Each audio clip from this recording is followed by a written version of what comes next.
I'd like to call this meeting to order. Welcome to the Town of Cary's Planning and Zoning Board meeting for October 26, 2020. Thank you for joining us tonight from your home. We are following the governor's state of emergency orders and are streaming tonight's meeting virtually. All board members, staff members, and applicants are participating remotely. While this is a public meeting, please be aware this is not a public hearing. Just as was the case for in-person planning and zoning board meetings, there is no opportunity for the public to speak during this meeting. If you have a comment about any of the cases, we encourage you to reach out to the staff case manager or applicant by email or phone. You may reach out to our board members through email or by phone, or during the public speaks out portion of any regularly scheduled town council meeting. Because we are meeting remotely, I will be calling on each member individually to confirm their attendance at this meeting. All motions, seconds, and votes will be verbally obtained. So let me move to the first item on the agenda, which is the roll call. So the first, I will call on each of you and state if you are present. First, Don Hamilton. I'm present. Nicole Samuel. Present. Mary Jo Hill. Present. Chuck Montgomery. Present. Steve Crutchfield. Present. Jessica Pearson. Present. John Sorrell. Present. And I am Dan McFarland, and I am also present. Additionally, tonight we have a future board meeting joining the Planning and Zoning Board. Jessica McClure's attendance here this evening is as a public observer. She will not be voting. This meeting is focused on training issues for the Planning and Zoning Board. There are no cases this evening. Jessica will be serving in the role of our ETJ member, subject to the approval of Wake County Board of Commissioners. The Wake County Board of Commissioners will be voting on her appointment at their November 16th meeting. So moving on to the second item on the agenda is the adoption of the agenda. Is there a motion to adopt the agenda? And please state your name if you're making the motion. Charles Montgomery, so moved. Do I have a second? Don Hamilton will second. Thanks, Tom, on the second. All those in favor of accepting tonight's agenda? I'll call on each of you and state your vote. Don Hamilton. Aye. Nicole. Aye. Mary Jo.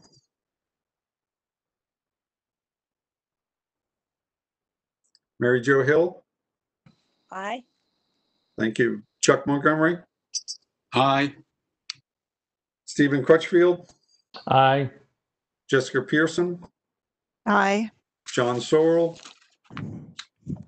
Aye.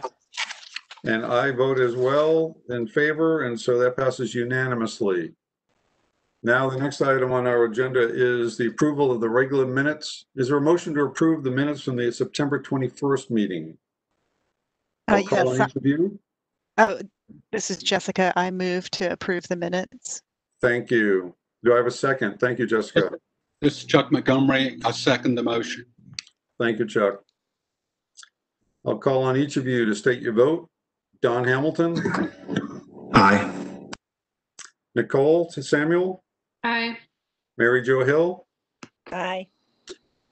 Chuck Montgomery. Aye. Stephen Crutchfield. Aye. Jessica Pearson. Aye. John Sorrell. And I do as well. So it passes unanimously.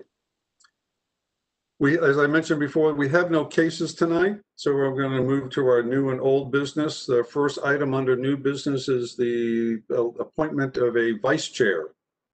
So at this point, I would entertain any motions or nominations, any nominations for a vice chair for the Planning and Zoning Board. This is Jessica Pearson. I'd like to make a nomination. Chuck Montgomery, are you interested in serving as the vice chair? Yes, I'd be willing to serve. Okay. So we have So I guess is that a nomination or a motion, or I don't know. I just nominated him. nominated. I guess we should procedurally, I think we need a second. Is there a second to that nomination? Don Hamilton, I second that. Okay. Are there any other nominations on the floor or to be proposed for the floor? Hearing none, let me go through it. So the nomination for vice chair is Chuck Montgomery. And Yeah. so, Dan, can we have some discussion? sure, absolutely. So the reason that I nominated Chuck is that he actively participates in every zoning case. He asks really good questions and follows up on public comments. And I just, in my observations, I just think that he would make a really good vice chair. Thank you. Thank you for reminding me to allow for the discussion. Don, do you have anything that you want to add? This is the second. No, sir, I agree with everything Jessica said. Okay, great. All right, is there any other discussion about the recommendation for the vice chair? Hearing none, let's put it to a vote. I'll call on each of you, and if you could state your vote, please. Don Hamilton. Aye. Nicole Samuel. Aye. Mary Jo Hill. Mary Jo. Aye. Thank you. Chuck Montgomery. I'll abstain. All right. Steve Crutchfield. Aye. Jessica Pearson. Aye. John Sorrell. And I vote in favor as well, so that passes unanimously. Chuck Montgomery will be the vice chair of the Planning and Zoning Board for the coming year. Congratulations, Chuck. Thank you, everyone. I appreciate it.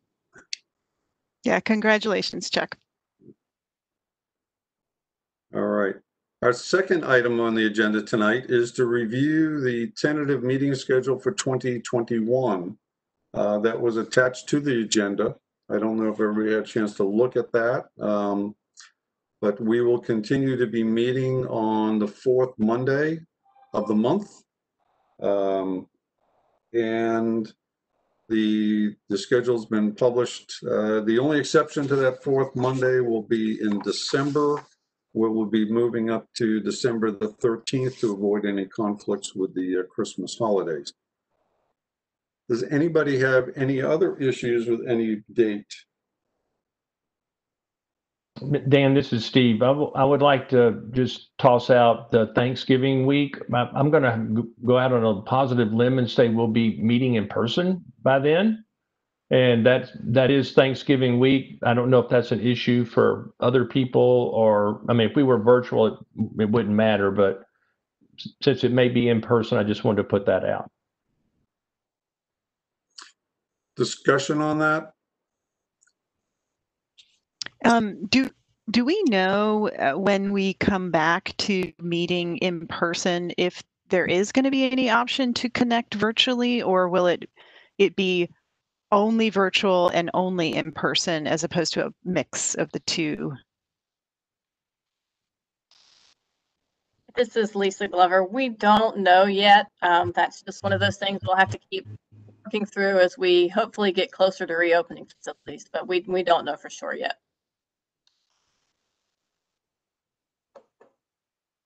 Okay, thank you.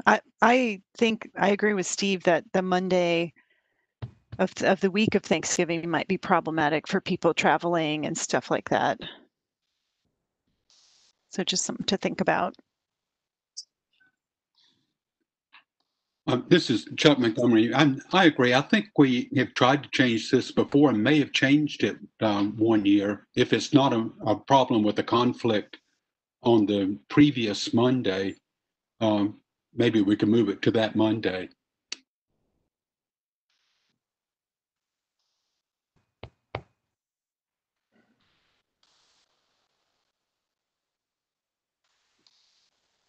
So And I think you're muted. I'm sorry, would it be appropriate for the board to make a recommendation to adopt the calendar with that change then? And then we would present that to the clerk? Okay. That would be fine. And Dan, you're still muted.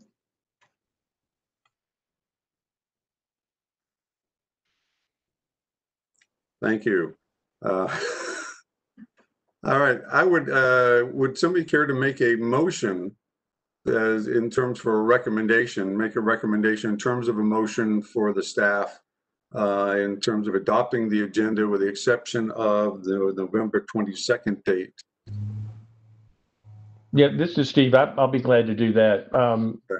So basically, I guess I'm recommending that we adopt, as you said, a motion to ask staff to consider moving the November 22nd meeting to the prior Monday of November 2021. Do I have a second on that? Chuck Montgomery, second. Okay. Any further discussion on the motion? Hearing none, I'll put it to a vote, and I'll ask each of you to state your vote. So Don Hamilton? Aye. Nicole Samuel? Aye. Mary Jo Hill? Aye. Chuck Montgomery? Aye. Steve Crutchfield? Aye. Jessica Pearson? Aye. John Sorrell? Aye. And I vote aye as well, so that's unanimous. The motion passes unanimously. And thank you for that. I mean, staff can take that back and hopefully make that adjustment. Moving on to the third item under new business, which is really it's an informational one, and it's regarding the work plan for the new board year. Back on January 27th of this year, 2020, the Planning and Zoning Board adopted a work plan for the 2020-2021 year. And tonight we're going to have some training and overview on that, but just as a brief reminder, what the work plan really is basically for the board is to review, discuss, and advise the town council regarding the consistency with the imaginary Cary community plan for things such as rezoning cases, LDO amendments, and amendments to the comprehensive plan. It's not something we're going to discuss tonight, but just that's the context. And what I'd like to do is the staff is going to be sharing an overview of the imaginary community plan and some examples. We'll look at the Cary's land development ordinance and some upcoming changes due to the new state legislation. So this time the training is going to begin with an introduction from our Director of Planning, Scott Berry. Thank you, Mr. Berry. The board is looking forward to hearing the staff's presentation. I'm going to turn it over to you, Scott. Thanks. Thank you, Dan. Good evening, everyone. I just want to start out by publicly saying congratulations to you as the new chair, Dan. Thank you for taking on that role. And also welcome our newest soon-to-be board member, I guess, Jessica McClure. And welcome back Mary Jo Hill and Don Hamilton for re-upping your term here. It's a little bit different being here and talking to everyone through WebEx, but it seems like we've been doing a pretty good job of getting through some cases. So like, if we go to the next slide, like you said, am I supposed to be sharing? That would help. Yeah, I should be sharing, huh? Am I the one sharing? This is part of, I'm like, oh, we're doing great technically. I'm sharing the slides, Scott. Can you see the slides now? Not yet, but I can keep rambling on. Are you on the agenda now? Just takes a second. Yeah. Apologize for that. That's all right. Which slide can you see? I don't see any. I see the slides, right, but I got them pulled up separately. Let's try it again. 1 second. Let me try some more sharing here. Here we go. Sharing is caring. There we go. You're in presenter mode now. Okay. Deborah, So if you just go up to the top, if you just go up to the top to display settings and click the drop down arrow. Yes. And then click swap presenter view and slideshow. There we go. Perfect. Awesome. And if you go to the next slide, that would be great. So you'll see, this is why we have a team of folks that get together and help us get through this, which I'm going to introduce here in a second. But tonight, what do we want to go over? We really want to go over sort of some of the things that you'll see, the purpose of the Planning and Zoning Board, you know, and that you're looking at consistency with Imagine Cary. And so Deborah's going to talk a little bit about that. The second thing you'll hear is a little bit of information about our LDO, some changes that are going to come to the LDO, and then we're going to finally go over some trends in land use and zoning conditions.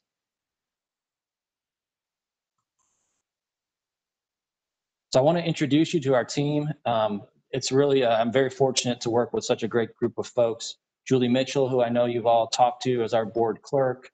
We have rezoning case managers, including Deborah Grandin, who's going to present today, Katie Dry, Aaron, Anna, and who are both here to present, and they'll tell you a little bit more about themselves.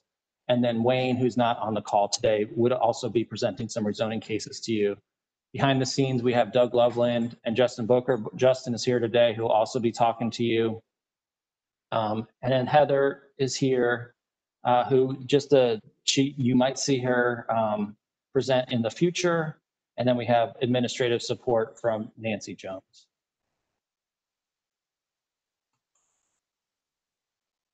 And then from time to time, you'll hear from other staff members because rezoning cases can be complicated.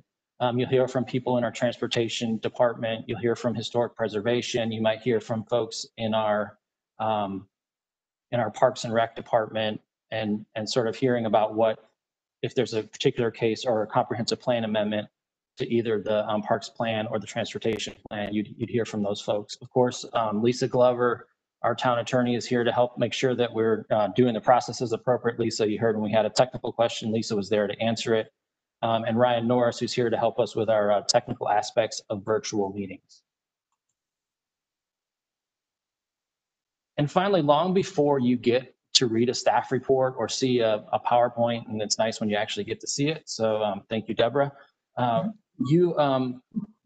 There's a lot of work that happens behind the scenes. So a lot of times we hear, well, a lot of the cases that come before a board or come before town council seem to be pretty close to meeting the intent. And that's because we turn a lot of cases away. Deborah, Katie, and their staff does a good job of working with applicants to make sure that they're bringing you cases that do try to fit. And if they don't fit, we try to work with them to help change or give advice that way. But there'll still be issues. So when you have issues, feel free to ask questions about the case. Once you receive, it's certainly helpful for staff, is once you receive a staff report and you have questions, we encourage you, if there's a specific question that might be detailed, reach out to the case manager so that we're prepared when you ask it. And with that, once again, thank you all for being here tonight, and I'll turn the presentation over to Deborah Grandin to tell you a little bit more about the rezoning process and the Imagine Cary community plan.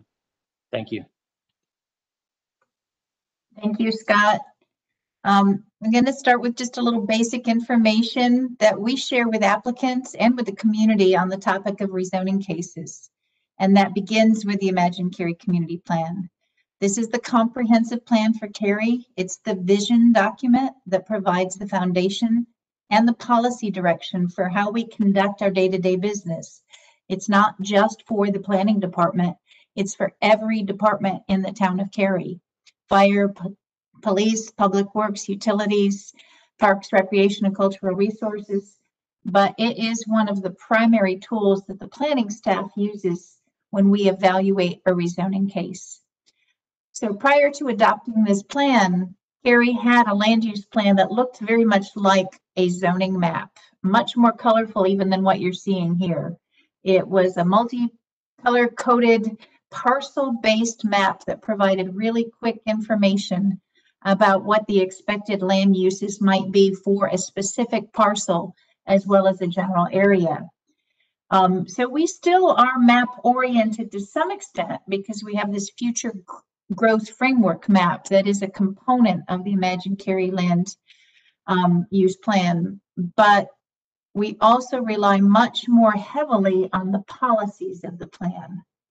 So the plan is divided into multiple chapters, and each of those chapters has in-depth policies that you can evaluate and look at when you're trying to determine if a rezoning is appropriate. The policies that most directly affect rezoning cases are the live, shape, work, and move chapters. There are other chapters such as serve that might apply more directly to our community service providers and emergency service providers, and then the Act chapter that talks about ordinance amendments and how we implement plan policies, and then the Engage chapter just talking about the vision of the plan.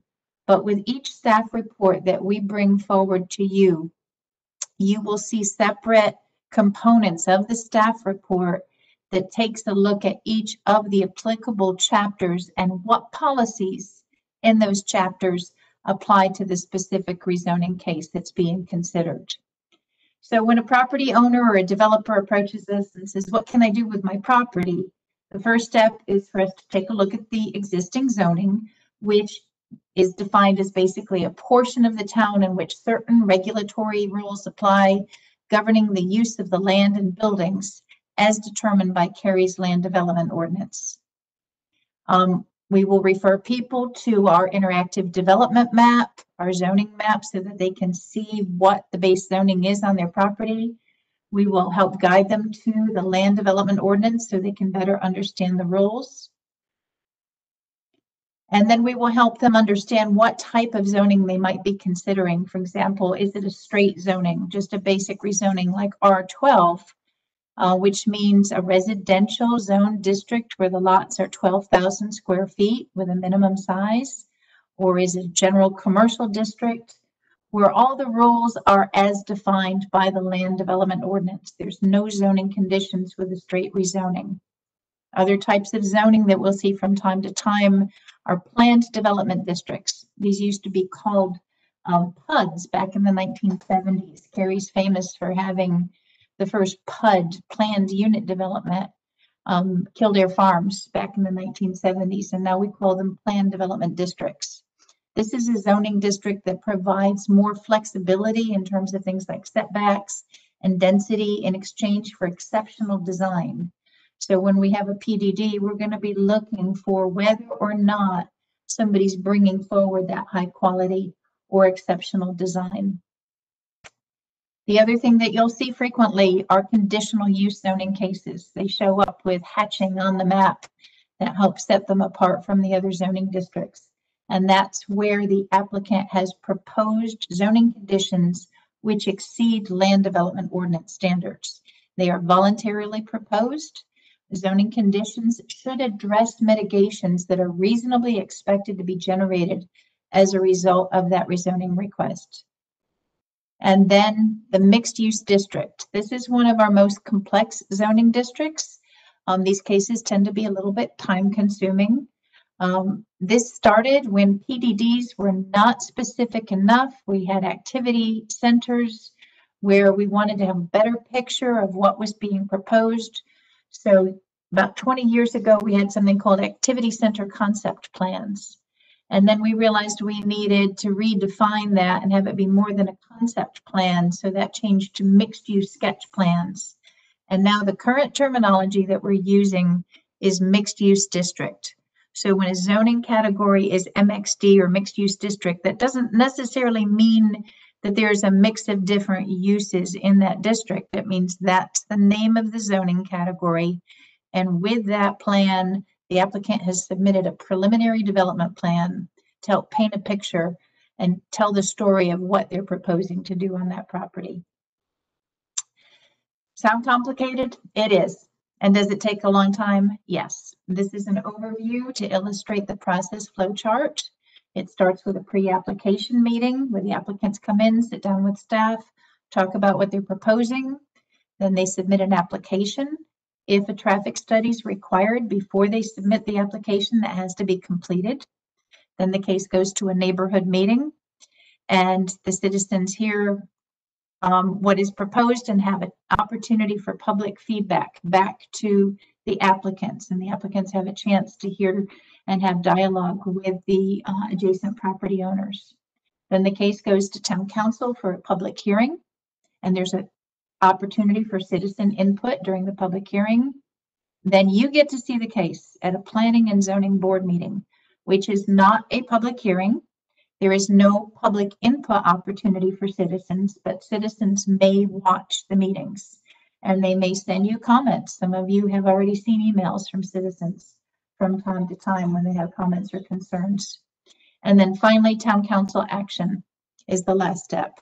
So this whole process takes about 12 months. Deborah, this is Nicole. I have a question. For those Sure. folks who contact us with comments, I mean, I certainly don't respond back. Does anyone respond back? I'm just curious. Yep, that absolutely. So that leads well into the next slide, which hopefully you can see this, public input. These are the opportunities for citizens to share their comments and concerns on a case. They can come to the neighborhood meeting and talk directly to the applicant. They can come to the public hearing for the case and share their comments there. They can attend any town council meeting and participate in public speaks out. Now attendance is virtual, so those comments are via email, or they sign up the day of the meeting if they want to speak during public speaks out.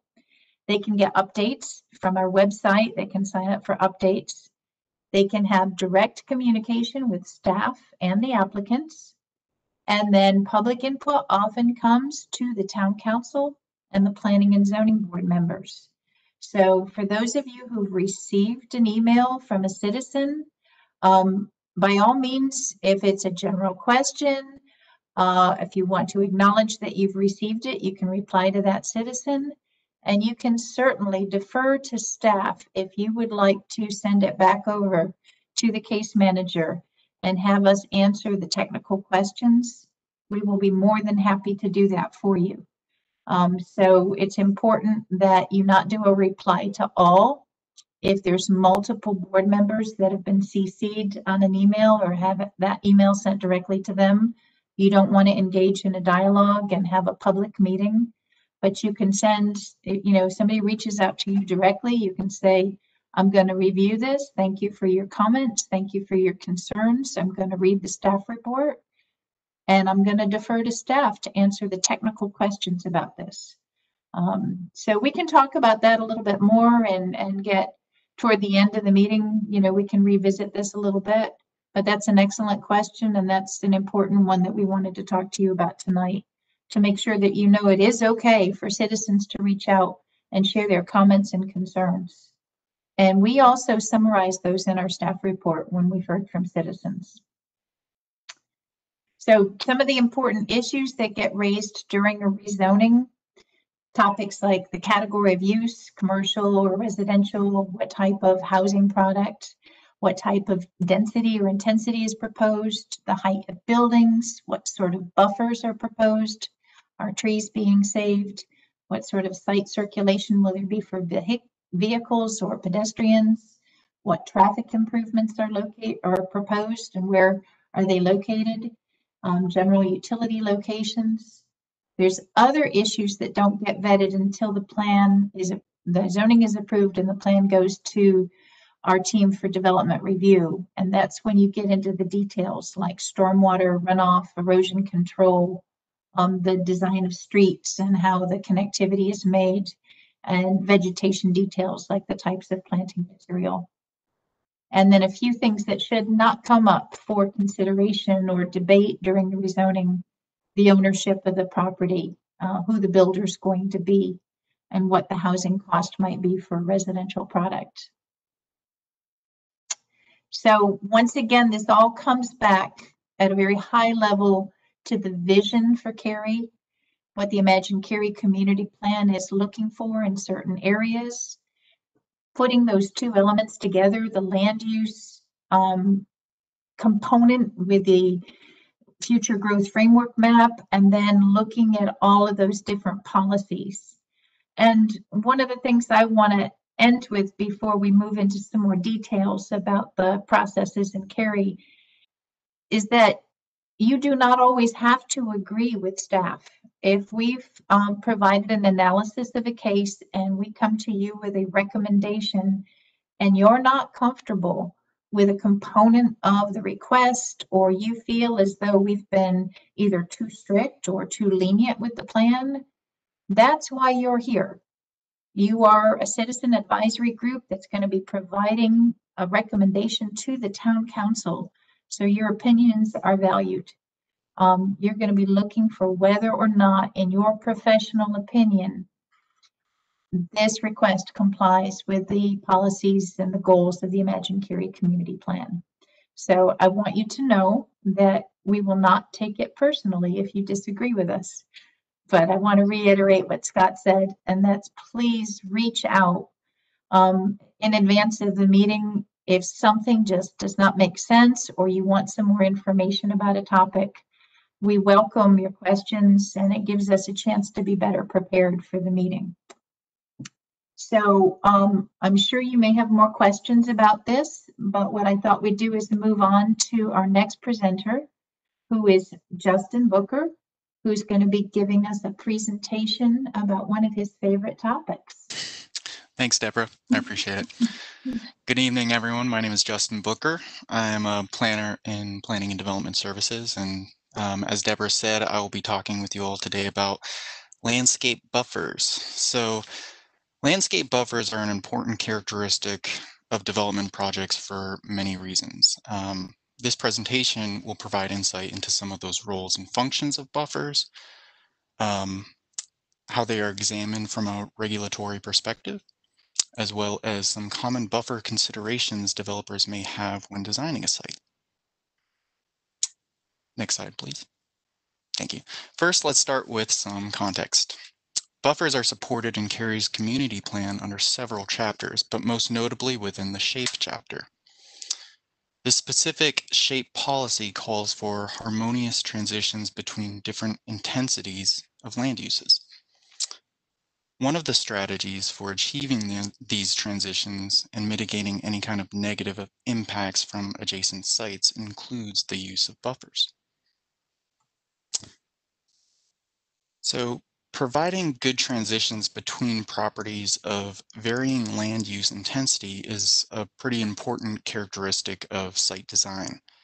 These transitions mitigate many of the adverse impacts, such as lighting, noise, or visual impacts, that a new development may have on neighboring and established uses.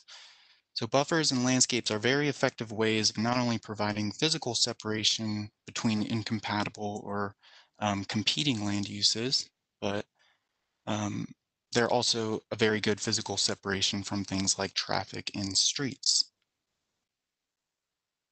Next slide, please. So buffers also help to preserve open space and tree canopy within the town of Cary, as well as supporting a very important aesthetic function as well, keeping Cary very beautiful and great to look at. So next slide, please. Oh, yeah, there we go. So now let's delve into various types of buffers that are most commonly reviewed by Town of Cary staff. Located here are the streetscapes. You should see, yep, there you go. In general, the most common widths for streetscapes for non-residential uses are a minimum of 30 feet along thoroughfare and collector streets. For residential developments, as shown in the site plan on this example above, the width of the streetscape is required to be a minimum of 50 feet along thoroughfares and a minimum of 30 feet along collector. Next slide. Here you can see the streetscape from the previous site plan from the street level view. As you can see, there are both new plantings shown here, as well as existing vegetation shown in the foreground. It is the stance of the LDO to preserve and maintain existing vegetation and buffers in streetscapes where possible. However, we recognize that each site is different. So given their sound justification, new plantings may be allowed in lieu of preservation based on many different factors, such as topography, drainage, site configuration, as well as quality and quantity of existing healthy vegetation. So sometimes also new plantings are required to supplement the existing vegetation to meet the planting rate. And we will cover planting rates shortly. So in this slide, you can see the perimeter buffers. Again, these buffers are generally required along the perimeter of developments as a way to separate land uses. But perimeter buffers and streetscapes, they're not the only buffers we look at. There's also urban transition buffers, or UTBs, shown here in green, which provide transition from streams and other environmentally sensitive water bodies to kind of provide for flooding, water quality issues, and the like. Next slide, please. So in order to determine the appropriate width of a perimeter buffer between two properties, town staff consults a matrix of use classes and standard lengths. The length, which corresponds to two land uses in question, determines the width of the buffer. So for example, if you have a retail store, which is considered to be a class 6 use, a more intensive use, adjacent to a single family subdivision, a class 2 use, the result would be a 65-foot type A buffer. This is the total width and planting rate that is required by our LDO to achieve this kind of harmonious transition between these two land uses. So at this time, you might be asking, what are planting rates? So in addition to establishing the width of the buffer, the town also designates a planting rate within that buffer. The planting rate determines the number of upper story, understory, as well as shrubs per 100 linear feet of buffer. So type A buffers, they're intended to provide the greatest degree of screening feasible, as well as to really minimize the visual contact between the two uses. Type B buffers, obviously a little bit less so. And then lastly, type C buffers, the planting rate, it's intended more or less to function as an intermittent visual obstruction and to essentially create the impression of spatial separation without eliminating complete visual contact. So throughout the course of a rezoning process, applicants may receive input from neighboring citizens who hypothetically might be concerned with the adjacent proposed use. So in response, applicants may decide to respond in a couple of ways. Some of the most common buffer-related conditions you might see associated with rezonings are offering more than the required buffer width as prescribed by the LDO. Also offering an increased planting rate. So instead of a type B, providing a type A planting rate, and also providing a different quality of planting. So in which case applicants may decide to plant new trees with larger trunk diameters or at increased heights. So with that, I hope that's provided you with some insight about this one particular facet of our land development ordinance. And I will leave it with the next speaker, or if you all have any questions, I'm happy to help answer. Thank you.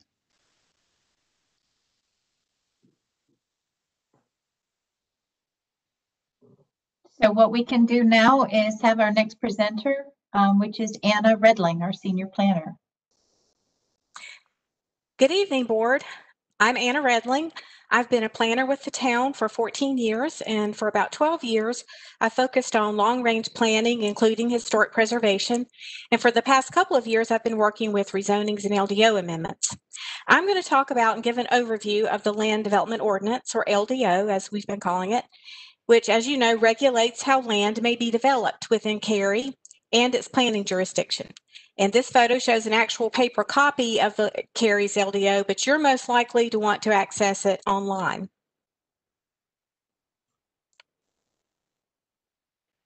To find the LDO, go to the town's homepage and search for Land Development Ordinance, or just Google it. Go in and type in Cary Land Development Ordinance, and that'll take you to the page you see here. And you can click on this link. I've circled it in red. Click on the LDO link and you'll reach this page. So let's pause here and look at the drop-down menu on the left. I want to point out that the LDO actually is an appendix to the town's Code of Ordinances. So the town has an entire general Code of Ordinances, and the LDO is an appendix to that. If you look at the on the left at the top, you see the Cary, North Carolina Code of Ordinances. And then as you go down, you can go in and you can read the charter for the town of Cary, then the general Code of Ordinances, and then finally you see the Appendix A. If you click on Appendix A, Land Development Ordinance,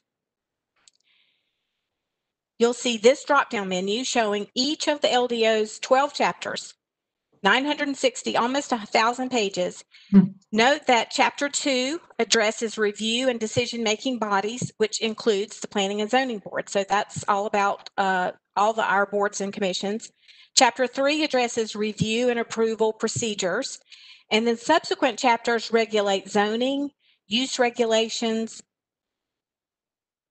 dimensional standards, site design, development standards for landscaping, buffering, just what you just heard from Justin about, parking, control of stormwater runoff, signage, and other aspects of development. The LDO regulates development type and density, how development is laid out on a site, and how buildings look, but it doesn't regulate how buildings are constructed. That is the job of the North Carolina Building Code. So with that quick overview of what's in the LDO, let's look at the types of amendments to the LDO that may come before the board. First and most important are amendments to implement the vision and policies of the Imagine Cary Community Plan, which Town Council adopted in 2017 after several years of extensive community review and input. As our community grows and evolves, we look at the Imagine Cary Plan's vision and we determine how that vision can be acted upon and turned into reality. Let's look at an example. In the Serve chapter, which is Chapter 8 of the Imagine Cary Community Plan, Policy 3 asks us to support initiatives for responsible stormwater management by addressing floodplain management, and more specifically, to address storm events and water quality using educational and regulatory initiatives. So how do we implement this policy? Well, in 2018, a staff team worked with community stakeholders for over a year and came up with a series of amendments to the town's floodplain ordinance contained in Chapter 7 of the LDO that would strengthen the town's approach to floodplain management. Staff presented them as Act 13 amendments to the Land Development Ordinance at a Town Council public hearing in September of 2019, just a year ago. Council then forwarded that proposal to the P&Z board, and pictured here is the staff report. P&Z voted unanimously at its October 2019 meeting to recommend adoption of Act 13 amendments, and Town Council then adopted Act 13 the next month. And right here, I want to pause and say just a few words about the Act terminology. Following the adoption of the Imagine Cary Plan in 2017, staff decided to refer to LDO and Town Code amendments as acts, in recognition of how actions turn the plan's vision into reality. Since the Imagine Cary Plan was adopted in 2017, we've had 14 separate acts, and some of those are still in process. Another reason we amend the LDO is to meet statutory requirements adopted by the state legislature. As you may know, the state creates local governments, and then through enabling statutes, the state delegates regulatory authority to cities and counties. But state statutes also require that local laws be consistent with state laws. So every so often, when the legislature amends or adds statutory requirements that affect how local government operates or regulates, staff will bring forth amendments to the LDO and sometimes the town code, the overall town code. It just so happens that last year in 2019, the North Carolina General Assembly adopted a badly needed complete reorganization and update of the North Carolina General Statutes relating to local planning and development regulation. The update consolidated city and county enabling statutes into a single unified new Chapter 160D of the North Carolina General Statutes.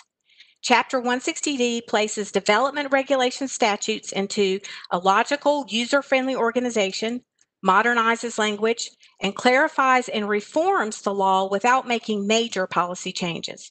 So we, along with every other North Carolina city and county, will need to adopt changes to our LDO and town code to conform to Chapter 160D by July 1st, 2021. But we're so lucky we have incredible legal staff here at Cary who have continuously brought forth ordinance updates over the years, even foreseeing these Chapter 160D changes were coming. So our ordinances and planning practices are in better shape than most. Most of the 160D related changes that we'll need to make are technical ones, so stay tuned.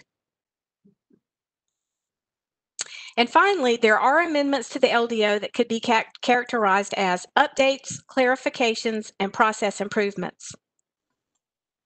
Because the world is constantly changing and land use and development practices change with it, staff will from time to time propose amendments to the LDO that update language, add definitions, and clarify intent when we have discovered in our daily work with citizens and developers some ambiguity or an unintended consequence. We also look for ways to simplify processes whenever it makes sense. These amendments, though often minor in scope, are very important so that we can continue to deliver the best customer service. In this overview, I've talked mostly about amending the Land Development Ordinance, but as a reminder, ACTS may also propose amendments to the Town Code, and you'll see some of those with the changes, the 160D changes, or to any chapter or element of the Imagine Cary Community Plan. And you may see some of those also as we occasionally update parts of the Imagine Cary Community Plan. So this concludes my overview of the LDO. Thanks.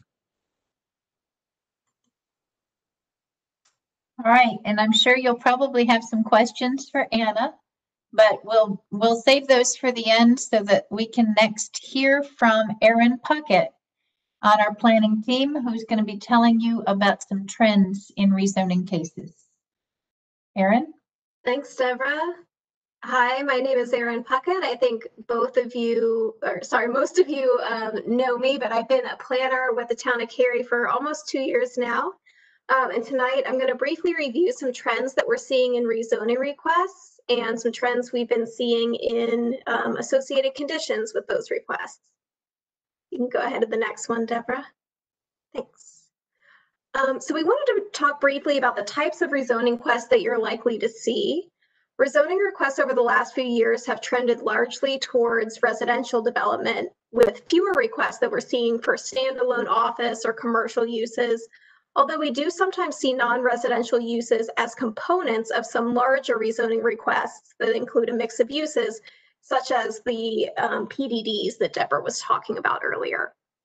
We're seeing many requests for denser residential types, such as townhomes, smaller lot detached dwellings, and multifamily units. We're also seeing some requests for infill, such as the recent Silverton rezoning case that some of you reviewed a few months ago, as well as some redevelopment opportunities, most notably last year's rezoning of Cary Town Center for the Carolina Yards mixed-use development. Related to the trends noted above is the large number of requests to amend existing planned development districts, or PDDs, in order to change or intensify uses contemplated with those original PDDs, many of which, as Deborah noted, were established years or even decades ago. Often we see requests to replace non-residential entitlements established with the original PDD with residential uses today. And then geographically, we're also beginning to receive many requests to develop in Western Cary, where there's more greenfield available, with the number of these requests in the green level special planning area, where lower residential densities are encouraged. We've recently seen a number of these requests approved with smaller lots than would typically be seen in this area. So almost every case that you'll see come before you does have associated rezoning conditions. Not all, but almost all of them will. These are often offered by the applicant to mitigate the impact of the development on adjacent properties or to help address goals and policies of the Imagine Cary Community Plan. As a reminder, conditions must always be voluntarily offered by the applicant. We cannot ever require an applicant to offer a particular condition, and conditions must be enforceable by staff. Some common zoning conditions you might see, and this image is just a screenshot of some typical rezoning conditions from an actual rezoning case, are conditions that may help limit the impact of the development below the intensity of development that might otherwise be permitted by right in a general use zoning district.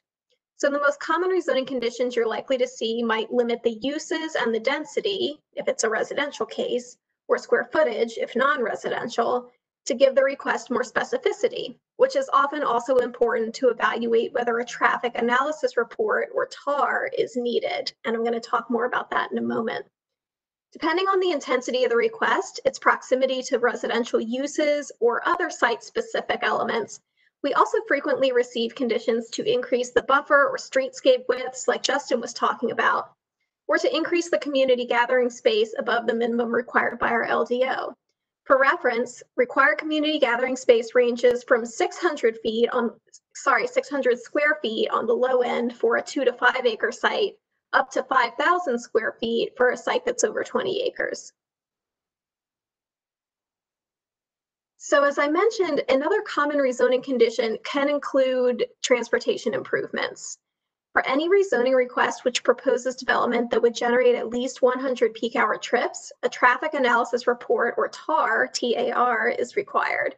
The TAR may recommend a number of improvements at nearby intersections, and the applicant sometimes chooses to commit to one or more of these.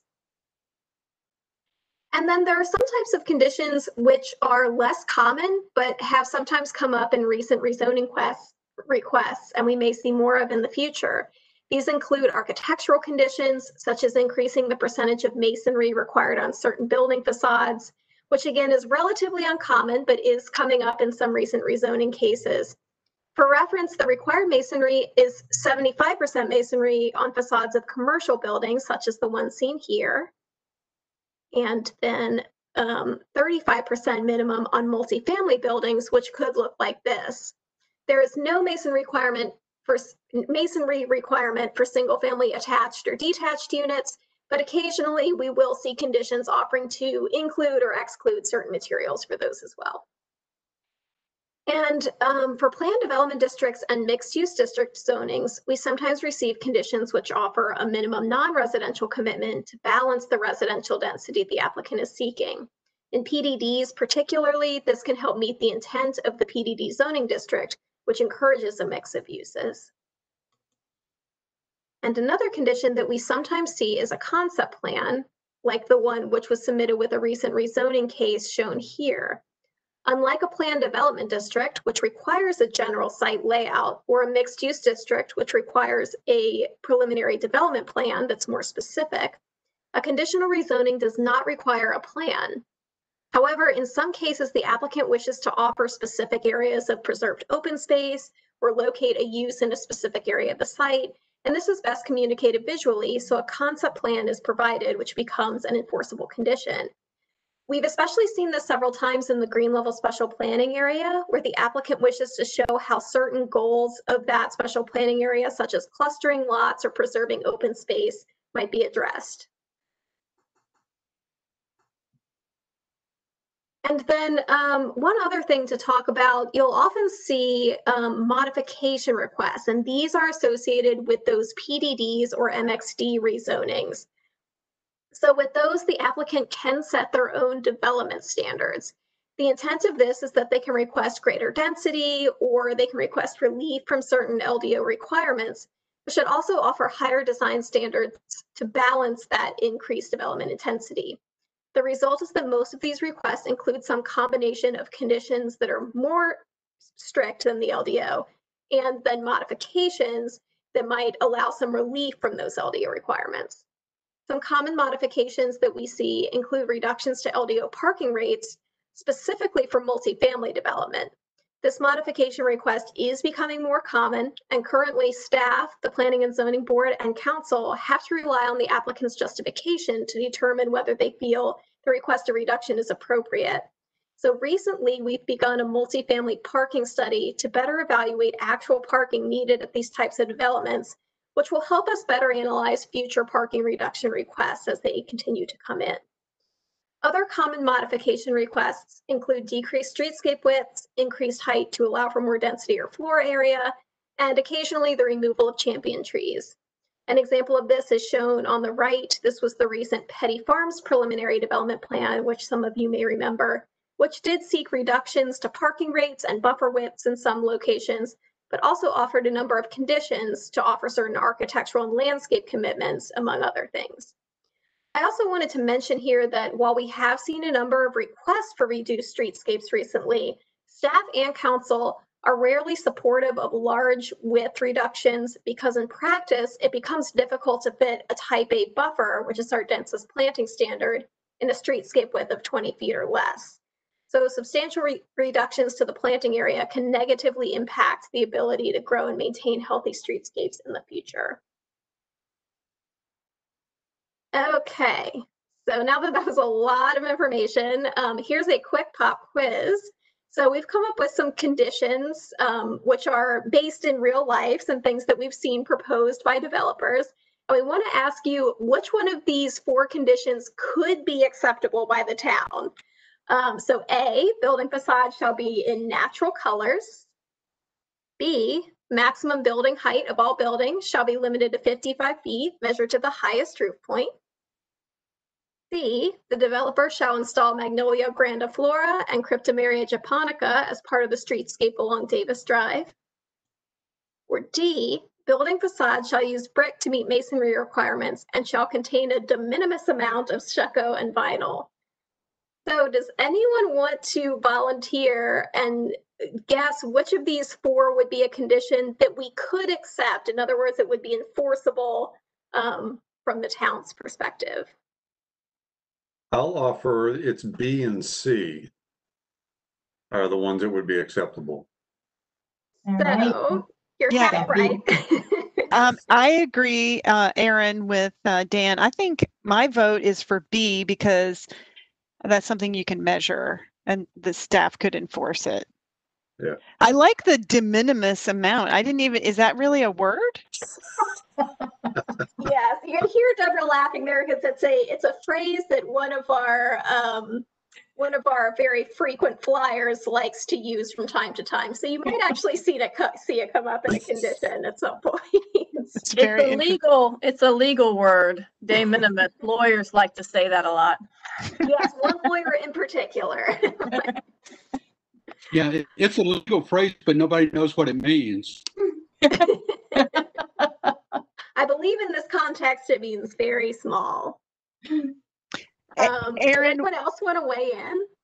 Aaron, go ahead. Why is C something that you could something you could measure or could not? Like, can you? So that's a great question, and that's why I maybe kind of spoilered it. I jumped in and said that this was half right. So B is the correct answer, and C is very close. So you're right that this isn't necessarily a terrible condition, but there's a couple things, and Deborah can weigh in if I miss anything. But so part of the issue that I see with this is they say that there's 2 specific plantings that will be part of the streetscape, but they don't give us anything measurable. So we don't know what percentage of the streetscape, we don't know if it's in addition to the required plantings or if it's going to be it's going to switch out for part of the required plantings.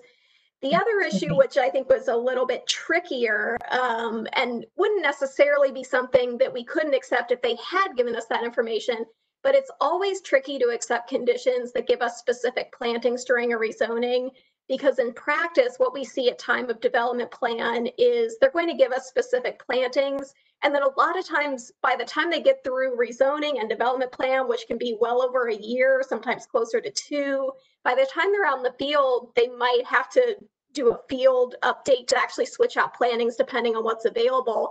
If we have accepted a condition to nail them down to one specific species, with a development plan, we can change that. It's not a zoning condition. If they offer it at time of rezoning, then they're married to that species. So that's really more of a hardship on them. Really, the reason why it's wrong from our standpoint is that it's not measurable. They're not telling us, what percentage of the streetscape it'll be, whether it's in addition to. But that's why that one is incorrect. And that actually was a zoning condition from a case that was about 20 years old.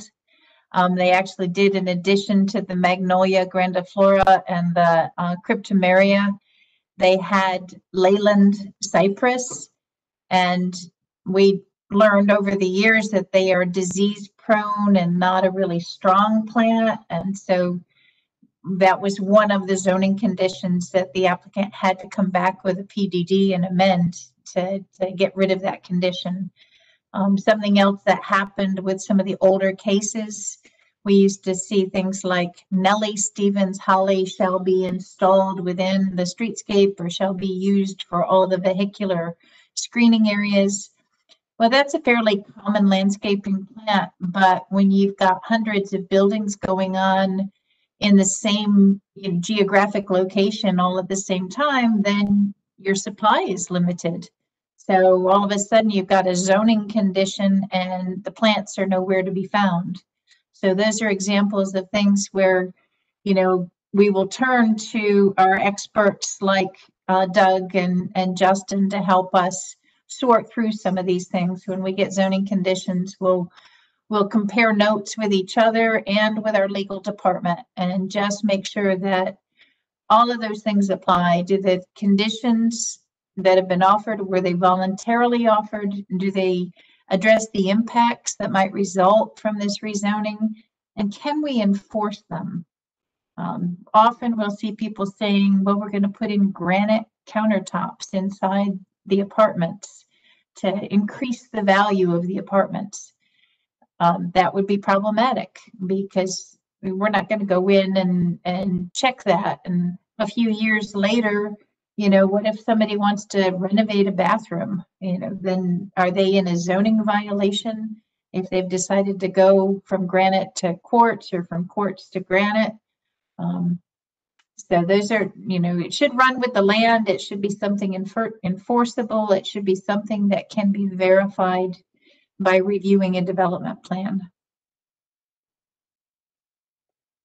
So that's a great point, Deborah, and that kind of leads us to these last two. So we've already discussed the tricky one. A obviously is a little bit problematic because who's to say what a natural color is? I mean, technically some greens you could say would be a natural color, but I think some council members would have a heart attack if we put a green building in Cary. And then, of course, with D, we poked a little bit of fun at the de minimis. But what does de minimis mean? Is a de minimis amount of stucco 5% of the building? Is it 20%? There's just no way to quantify that with that vague term. So to Deborah's point, we have to make sure that everything is enforceable when we take these cases forward to development plan. And go ahead to the next one, Deborah. I think that's about all I have. That's it. That's it. So as we go in here for questions, I'm going to stop sharing so that we can see everybody again. And open it up to the board members and staff members if they have any questions about any of these topics that we presented to you tonight. So would it be helpful for the staff and I guess also for the board if we kind of went around the table one at a time? So, or because it's a little hard to be able to see folks to be able to, so we don't talk over each other. Would that be preferable if I just kind of go down through the list and see who has questions? And then we can come back again if somebody has a second bite of the apple if they think of a question. So maybe I'll do that. And just so folks, so the board knows, as I go through the list, you'll realize it's not alphabetical. It's actually put together by the way we would be sitting if we were in the council chamber. So it seems a little bit random, but it is, it's just the same way that we would be seated at the council chamber table. So I'm going to start off with Don Hamilton. Don, do you have any questions for the staff on the presentation? No, I sure don't. I appreciate the detail everybody put into it, specifically the contact with citizens to us one-on-one. Okay, thanks, Don. Nicole, how about you? Do you have questions? Yeah, I'm just curious if there's any anticipated pivots or other trends related to COVID. In terms of development, we've got a lot of things going on with that.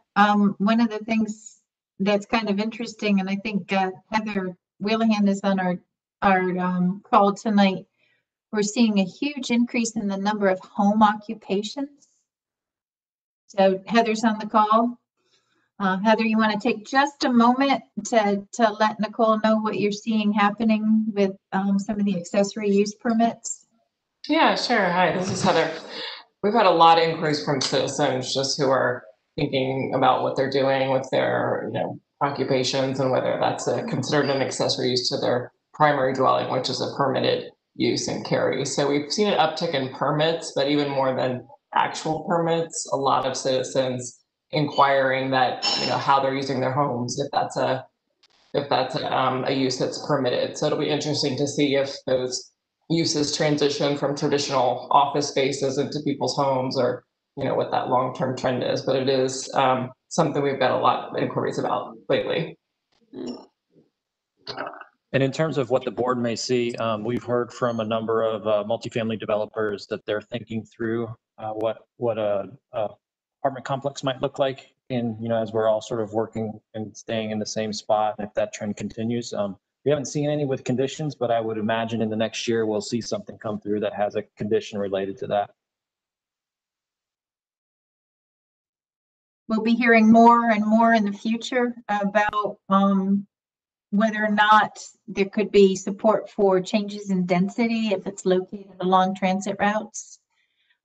So lots and lots of discussions about bus rapid transit and how that's going to impact Cary. So we don't have anything actively in the works with changes to the ordinance related to transit-oriented design and densities, but these are things that we're staying tuned into as well. Yeah, it's interesting. Thank you. Nicole, any other questions? No. Okay, thanks. Mary Jo, you have questions? Just a couple. I thank you again for this presentation. I know I've heard some parts of it before, but it seems to be continually not evolving so much as adding to the depth of information that you all sort through. And just up front, I'm very grateful that you do all that attention to detail long before we see it, because it certainly helps sort out a lot of these things and make it a little bit more accessible, let's say, to those of us who are not professional planners. I was just curious about the status of some current planning projects that we've certainly been involved with. Certainly the Cary Town Center space and the drawing a total blank. What is the Fenton project across the street? Yeah, Fenton. Sorry, yeah. Knew there was an F involved. Yeah, where we are, if any of those plans have changed in terms of the development, because obviously this whole working at home situation has changed the perspective of a lot of potential workers, as well as I imagine business owners as well. So that was one thing.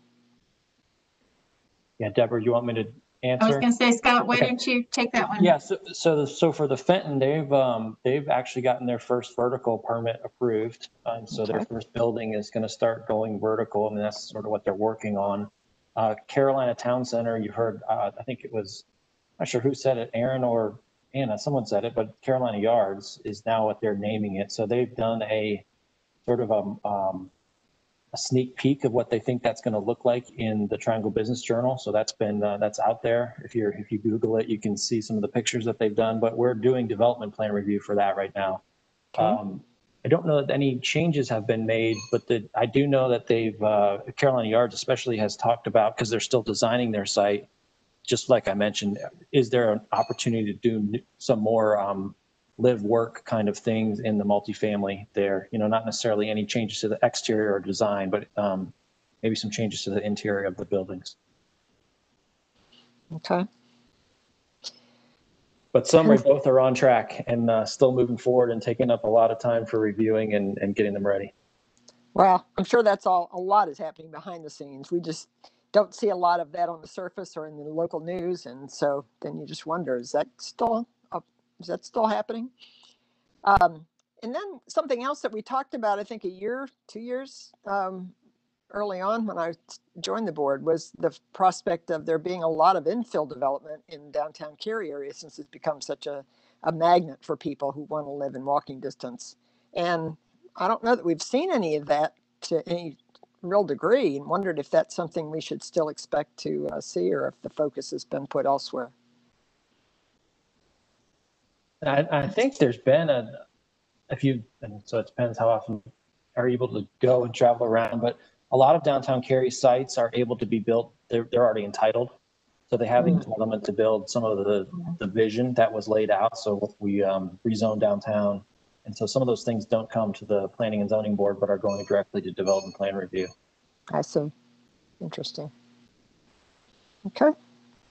I think just to add on to that, we have maybe seen a couple things come in a very preliminary form to like a DRC pre-application meeting that just hasn't come in yet as either a development plan or a rezoning case. So we might start seeing those things that are kind of very early stages right now.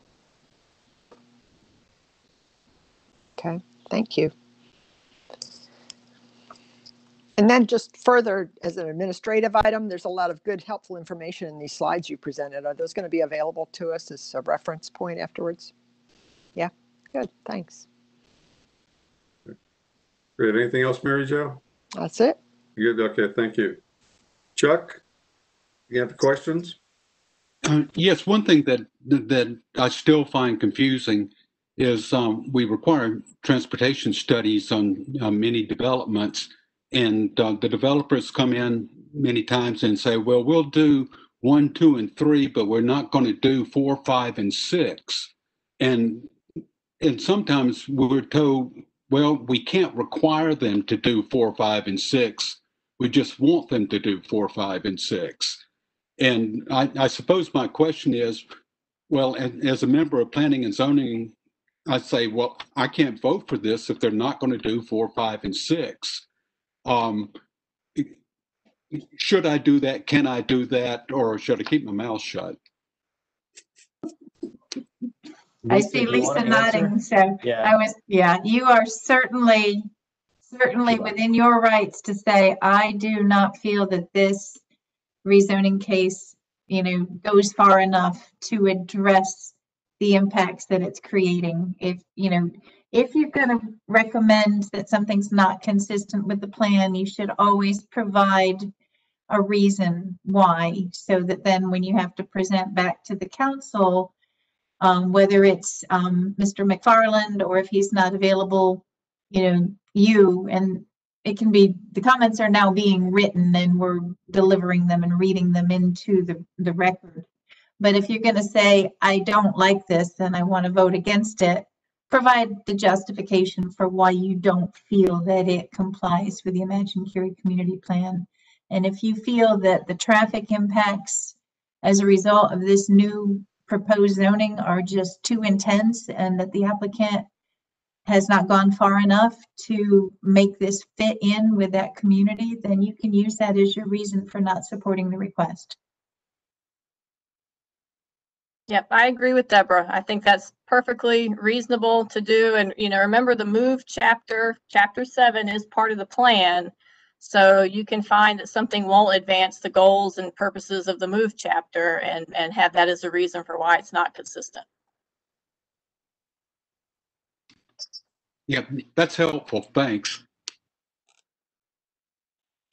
Chuck, any other questions? That's all. All right. Thanks. Steve, questions? Just a more of a comment. I'm thrilled that you guys are looking at parking. I think that's something that I struggle with. We've had a number of cases where they want to reduce parking, and I always struggle with that because it's hard for me as a board member to, know that that's the right or wrong thing to do. And I don't see a trend where we're going to have a lot more public transportation than we have today. So I look forward to the guidance that you guys will be providing to that. I think that'll help us push some of these cases through down the road. Any other questions, Steve? That's it. Okay, thanks. Jessica, questions? Yeah, I do. I have kind of a process question, and this is from Deborah Grannon's portion of the presentation tonight.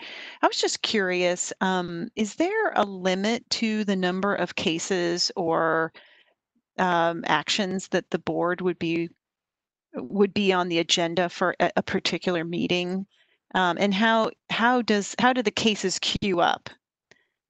Excellent question. When I started working in the planning department, there were some nights that we would have 8 or 9 cases on the agenda. Oh my God. And I remember being at a town council meeting. The planning and zoning board meetings weren't as long, but I remember being at a town council meeting vividly. It was my 50th birthday. And I was there until after midnight.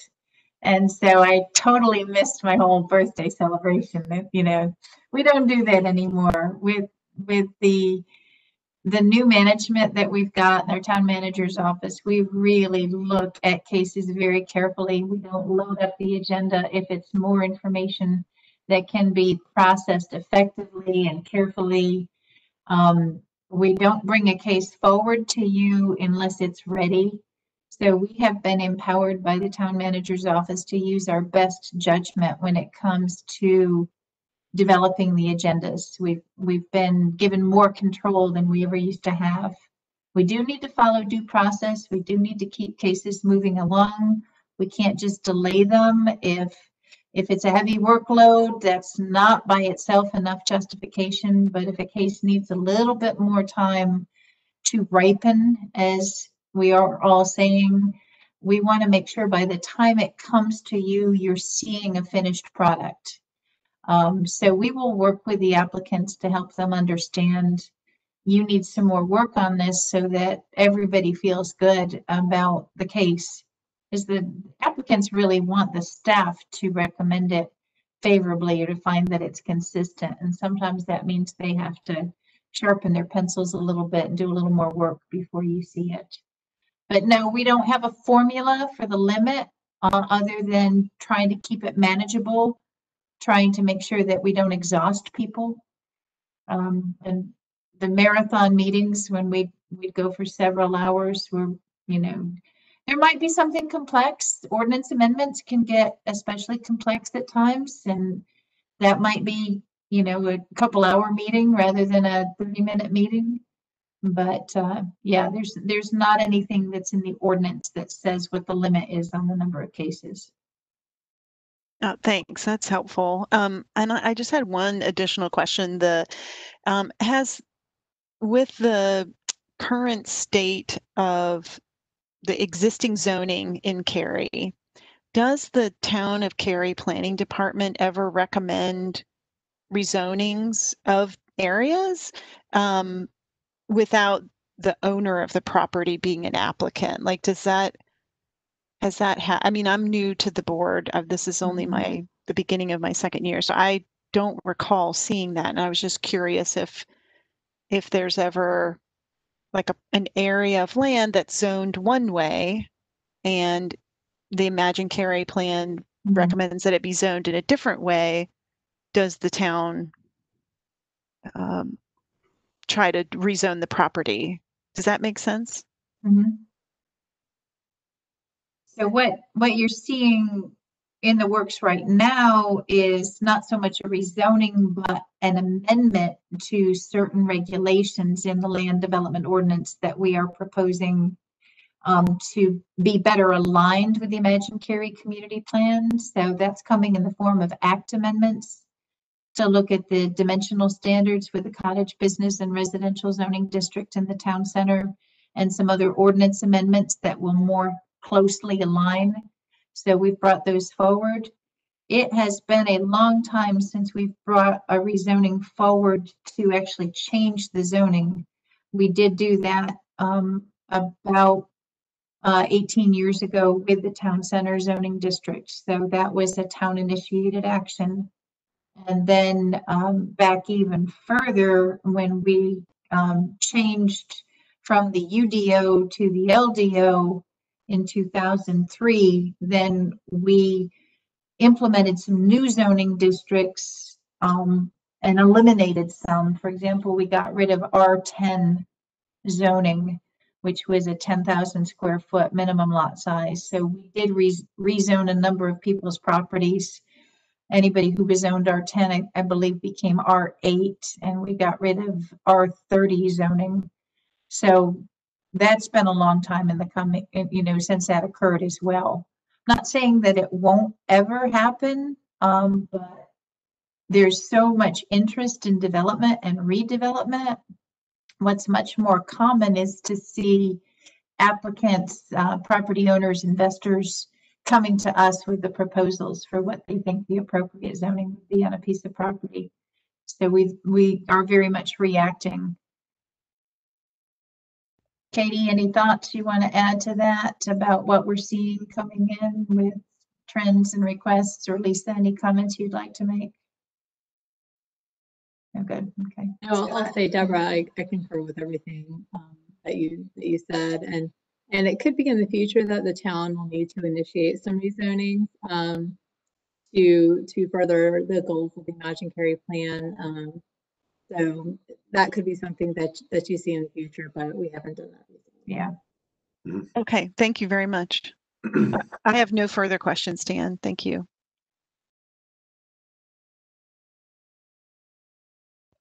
Dan, I think you're muted. All right, thank you. I got confused whether I'm muted or unmuted. John, do you have any questions?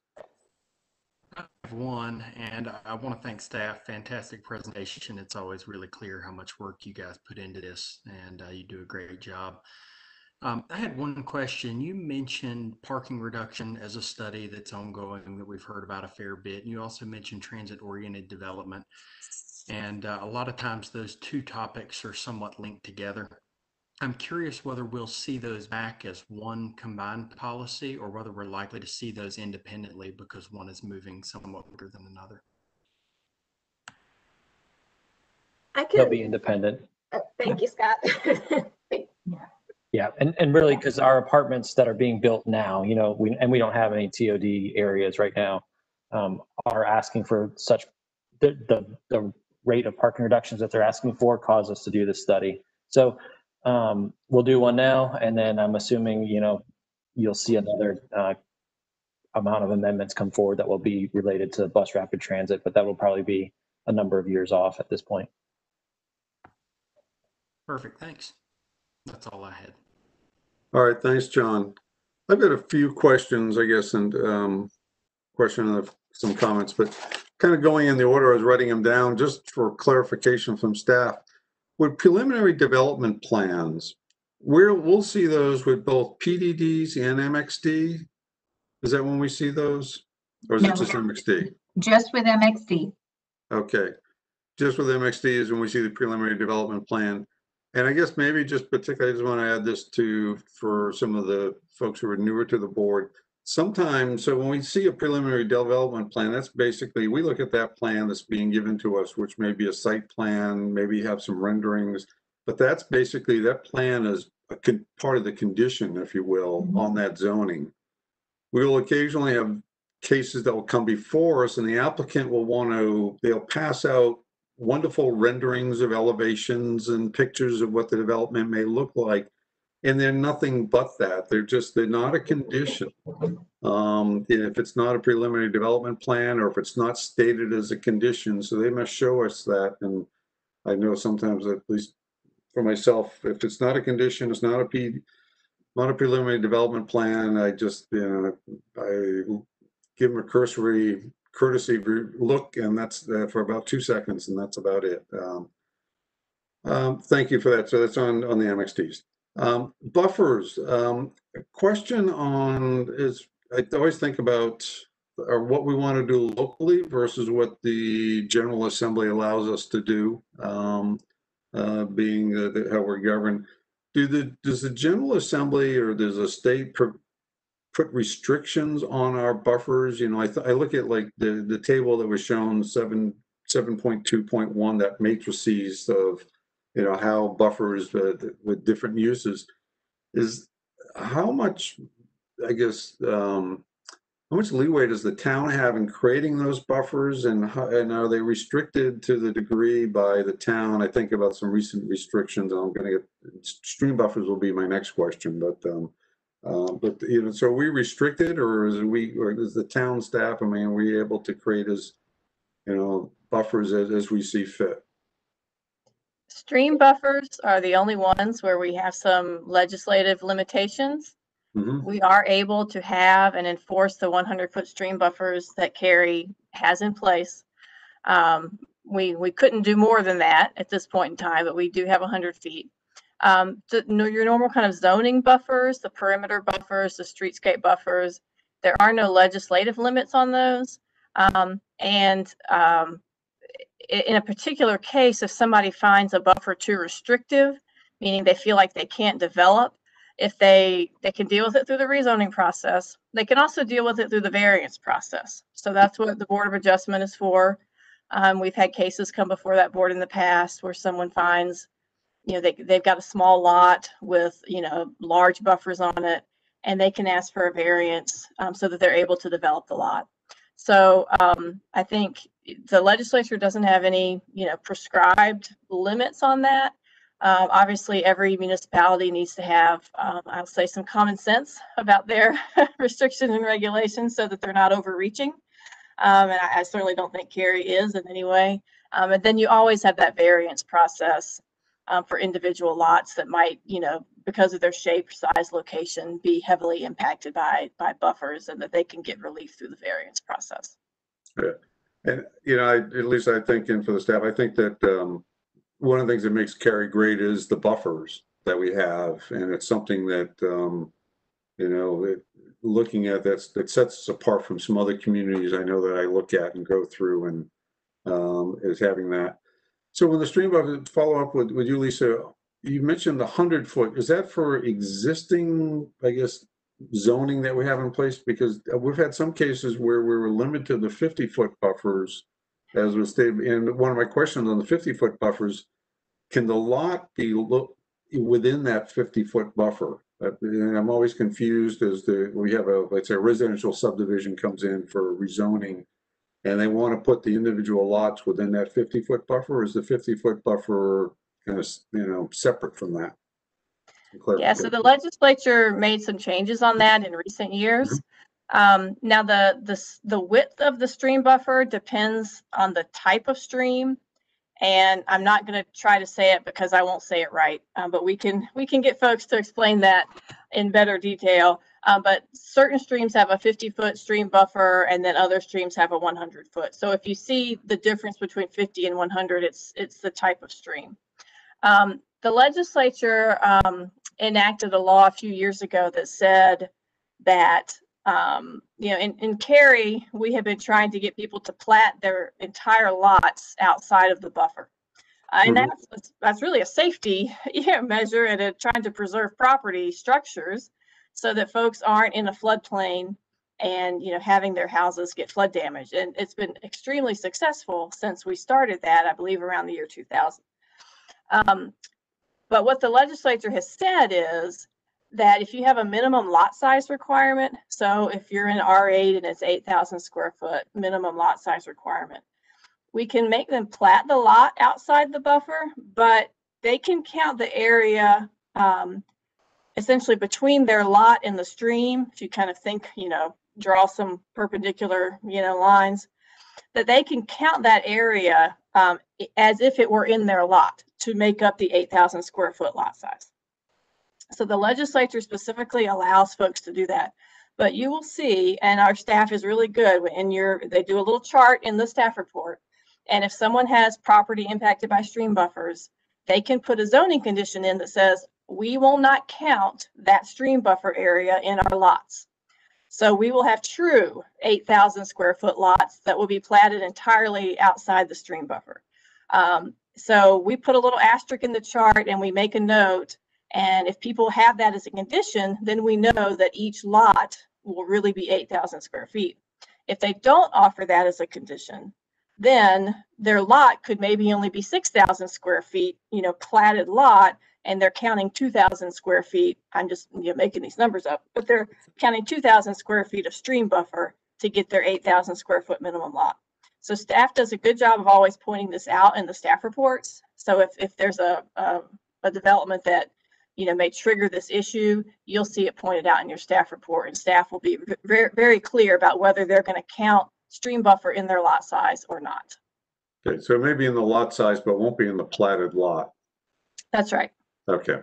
Yeah, and we've seen, and the town was very wise in the late 90s and 2000, when they implemented the new stream buffer rules. And I won't get on my soapbox, but I work across the state in a lot of communities and disaster recovery, particularly from floods related to the hurricanes, and see what happens when people, particularly in floodplain maps, let alone just, I believe that stream buffers are just, someday they'll all be in the floodplain map. We just haven't gotten there yet, but that's my observation. I appreciate that. Thank you. That was all my questions on buffers. Just a couple things on, you mentioned the green level planning district and the pressures that are out there. I mean, the intent of there was to have larger lots, and we have seen some interesting cases over the last few years of folks trying to have smaller lots, but trying to make up the land. So it's always a creative challenge, I'm sure, for both staff and developers. There's a lot of pressure out there on development, particularly when we have our standards across the street from the standards of a municipality not so far from us, and they don't always look the same. And that's just more of an observation. I do appreciate the effort with staff. I've talked to Deborah, and I think perhaps Katie, about the caseload and workload, as Jessica brought up. And for some of the new board members, the staff does a great job, particularly on really complicated cases like we had with Fenton and the Cary, now Carolina Yards. We have a work session. So even though it's not on the calendar, sometimes things will come up and the staff will have a work session so we can really have some time to dig into some details to better understand it. Folks who have been on the board are familiar with that, but some of the new board members, that occasionally happens. I think the question was asked, and I'm going to go back to it about it, and we don't have to, it's not really before us, but we're talking about the town rezoning areas, and one of the things that came to my mind was the intermodal transportation center that's under, I guess, discussion, review, study, I guess is the best way to put it.